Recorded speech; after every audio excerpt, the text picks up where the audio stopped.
Hello, class. Good morning. How was your day? We always start that way. Bible is what? 100% true and accurate. Christianity is a relationship with Jesus, and it's not a club. And Christians are different from the world, and that's a good thing. And God created the heavens and the earth, and evolution does not make sense as you repeat those with me. Today, we are going to talk about a man named Solomon, and he is known for his wisdom. And let me ask a question. The richest, wisest man in the world, if he wrote a book, would you want to read it? And that's the question. And yes, we will go through that book later on, but I need to catch you up. Let's review. We've been following the Israelites from the desert, from Egypt to the desert to the Promised Land. A few times ago, we did the Jordan crossing, which was a miracle. We did Jericho, which was a miracle. And Joshua, of course, was their leader. Now, after a while, Joshua died. And guess what? That next generation did not acknowledge God or remember what he did for Israel. Okay, we have this on the board. They're big words. It's called the cycles of apostasy. When Israel remembers God and they honor God, things are good. He takes care of them with their food. He helps them with their enemies. Their water keeps them free from disease. He helps them. But guess what? We're into a time again after Joshua died. It's not good again. They forget about God and they start worshiping idols again. Here we are. So, God raises up leaders to lead Israel, and they are judges. And they are good guys. And as long as that judge is alive, Israel does well. However, when he dies, they forget it. And here we go again. We're at the bottom of the cycle. Finally, they say, oh yeah, we forgot about God. And they come back. God raises up another judge, and they go back on track. Now, the last time we were here, we talked about Gideon. And he was a very unlikely hero. And he was a judge to help Israel out for a time. And we remember his story. He had miracles. He didn't believe God at first, and he was looking for signs, and God gave him signs and gave him direction, and he was able to conquer the Midianites, who were causing him lots of trouble.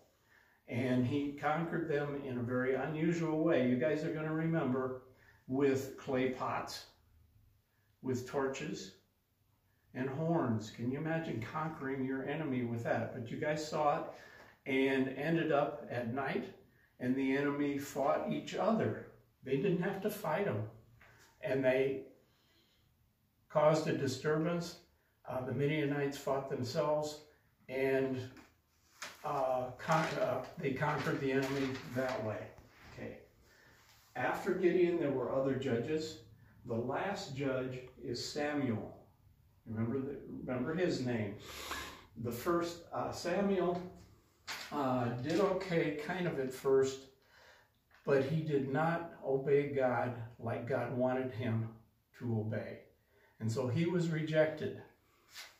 David was chosen next, and he was unlikely. He was the youngest in the family. He didn't want to do it at first, but he turned out to be a terrific king. He was a man after God's own heart. He was a warrior and kept Israel safe for years and years. David's son was Solomon. And he turned out to be the wisest, richest king ever. And we'll discuss that today. Let's go to 1 Kings 2. Okay, here's King David, and he's about to die. He's really old. And he tells his son Solomon, observe the requirements of the Lord your God and follow all his ways. Keep each of the laws, commands, regulations, and stipulations written in the law of Moses, and you will be successful in all you do. If you do this, then the Lord will keep his promise he made you. If your descendants live as they should and follow faithfully with all their heart and soul, one of them will always sit on the throne of David. Okay, that's his charge. Solomon loved the Lord and followed all the instructions of his father David. One night, the Lord appeared to Solomon in a dream, and he says, what do you want? Ask it, and I will give it to you. Anything. So Solomon replied, you were wonderfully kind to my father David, because he was honest and true and faithful to you. You have continued this great kindness to him today by giving him a son to succeed him. O Lord my God, now that you have made me king instead of my father David, but I am like a child who doesn't know his way around. Here I am among your own chosen people, a nation so great that they are too numerous to count. And he asked for, give me an understanding mind so that I can govern your people well and know the difference between right and wrong, for who by himself is able to govern this great nation. And so basically he says, with your help, I am looking for wisdom. Okay, there's a difference between wisdom and knowledge. Knowledge would be learning a whole lot of facts, but the wisdom would be wise use of those facts. And he's asking for that. So the Lord was pleased with Solomon's reply and was glad that he had asked for wisdom. So God replied, because you have asked for wisdom in governing my people and have not asked for a long life or riches for yourself or death for your enemies, I will give you what you asked for. I will give you a wise and understanding mind such as no one else has ever or will have. And I will give you what you did not ask for. I'm going to give you riches and honor. No other king in all the world will be compared to you for the rest of your life. And if you follow and obey my commands as your father David did, I will give you a long life.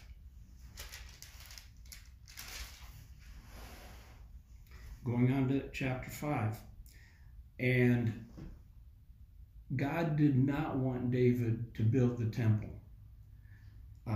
David was a warrior, and he killed enemies, and because of the wars that he waged and kept Israel safe, he did not want him to build the temple in Israel. He said, I'm planning to build a temple to honor the name of the Lord my God, just as you instructed my father. So Solomon is going to build the temple. Going on to 10.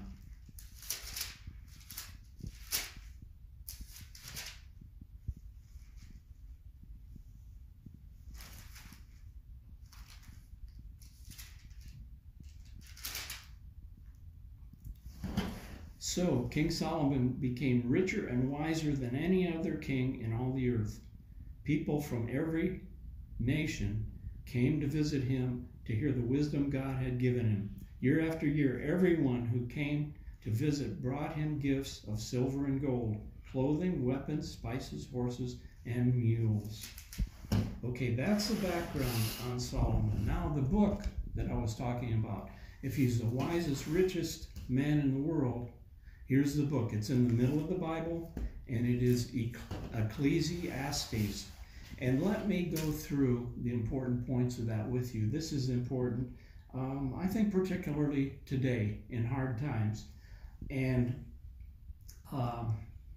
this is Solomon giving us great advice on what kind of attitude we should have and how we should live our life. And here he is at the beginning. He's giving a summary of what's important in life. It's kind of a summary. Here's what he was like, and here's what he did about it. Well, Solomon was bored. Can you imagine that? Having everything. Money, riches, fame. He was king, but he was bored. So, here's what he tried first. He said, let's give pleasure a try. Okay, I'm going to try and entertain myself, and we'll see how that works. And he says that he also tried to find meaning by building huge homes for myself and planting beautiful vineyards. I made gardens, parks, filling them with all kinds of fruit trees. I built reservoirs to collect water to irrigate my many flourishing groves. I bought slaves, men and women, and others were born into my household. I also owned great herds, flocks, more than any other king who lived in Jerusalem before me. I collected great sums of silver and gold, the treasure of many kings and provinces. I hired wonderful singers, both men and women, and had many beautiful women and men around me. I had everything a man could desire. So I became greater than any king who ruled Jerusalem before me, and with it all I remained clear-eyed so that I could evaluate all these things. Anything I wanted I took. I did not restrain myself from any joy. I found great pleasure in hard work and additional rewards for all my labors. But I looked at everything I had worked so hard to accomplish, and it was all meaningless. Now, some of the other versions use the word vanity, and that means pointless. He said it was like chasing the wind. There was nothing really worthwhile anywhere. Okay, and some of the other versions, they say under the sun. That means anywhere. Okay, let's go to 3. Okay, after trying all these things, he found it pointless, meaningless, and he also noticed that life was not fair. And he gives some examples. One of them is that there is evil if you're taken to court, that the judges are corrupt, which probably means that they were paid off to get some people off that shouldn't be off, that were guilty, or they may be paid to get somebody in trouble when they hadn't done anything. And he looked at all of this, he looked at all of the evil around, and he said, well, life is not fair. He said, but God will make it fair in time, but not now. I saw, let's go to 2:24. Okay. So here are some conclusions. He said it's possible to enjoy an unfair life. Okay, so I decided nothing better to enjoy yourself, to find satisfaction in your work. I realized that this pleasure is from the hand of God. For who can enjoy anything apart from him? God gives wisdom, knowledge, and joy for those who please him. So it's possible to enjoy an unfair life, but who can have enjoyment without God? I think these are really, really good points. Let's go on.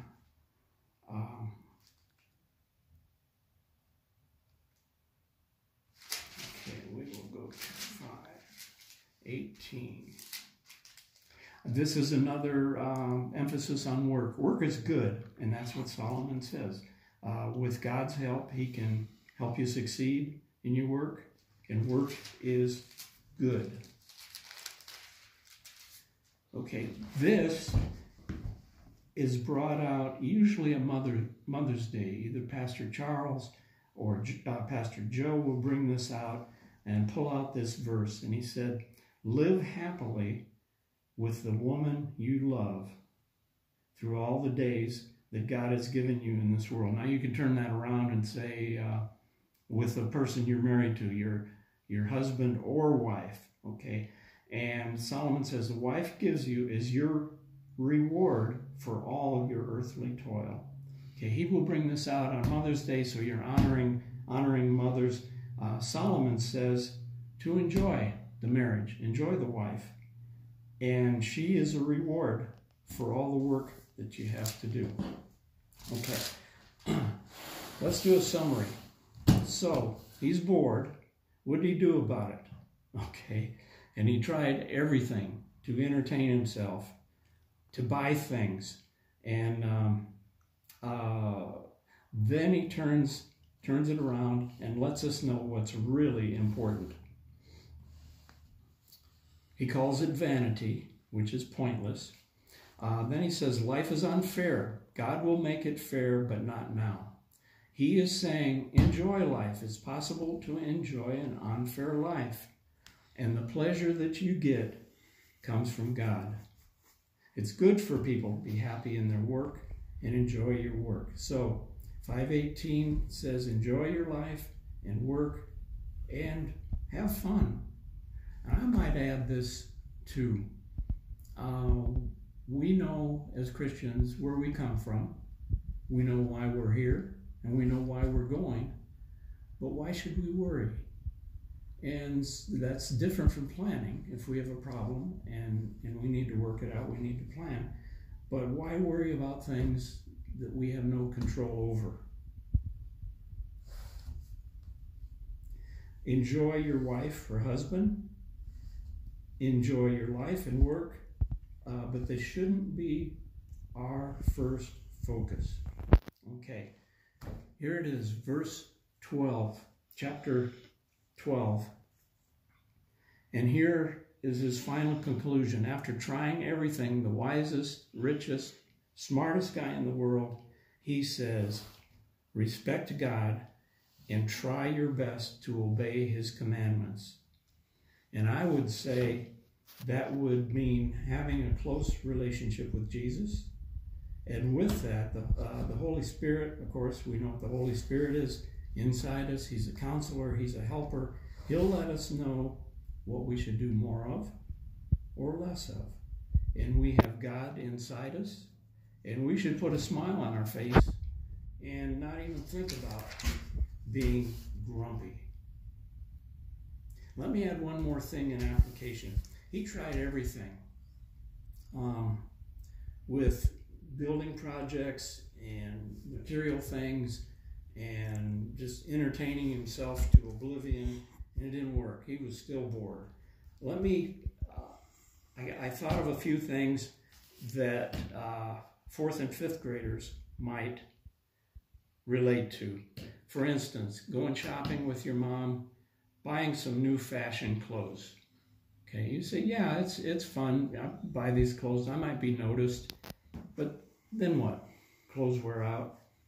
But what's next? Or you might try a new video game and have fun with it and work it out.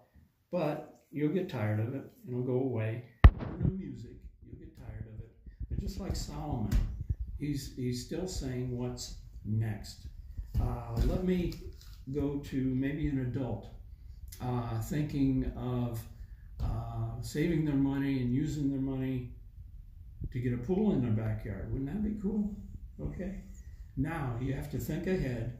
A pool, you've got water that gets dirty. You've got water that needs to be sanitized. You need to buy supplies for it.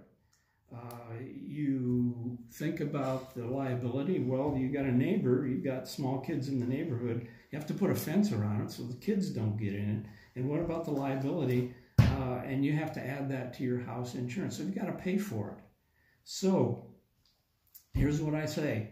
The more you have, the more you have to take care of the stuff you have. Okay, let me do that again. That's kind of hard. The more you have, like pools or other objects that you get, the more you have to take care of the stuff that you have. Okay. Let me add one more thing. These things will make you happy for a time. And happy is a base word of happening. Say there's a birthday party and it makes you really happy. You get gifts and people come and they celebrate with you. Well, that's a happening. But when they go home, it's temporary. Now, with Jesus and with God, with the Holy Spirit inside, it's a difference between happy and having inner joy. And joy means you've got it all the time. You're bubbling. You got a smile on your face. And we really don't have to worry about things we can't control. But I wanted to leave with that, and hope you understand Solomon and understand his teaching, and maybe make use of the applications here. Thank you. See ya.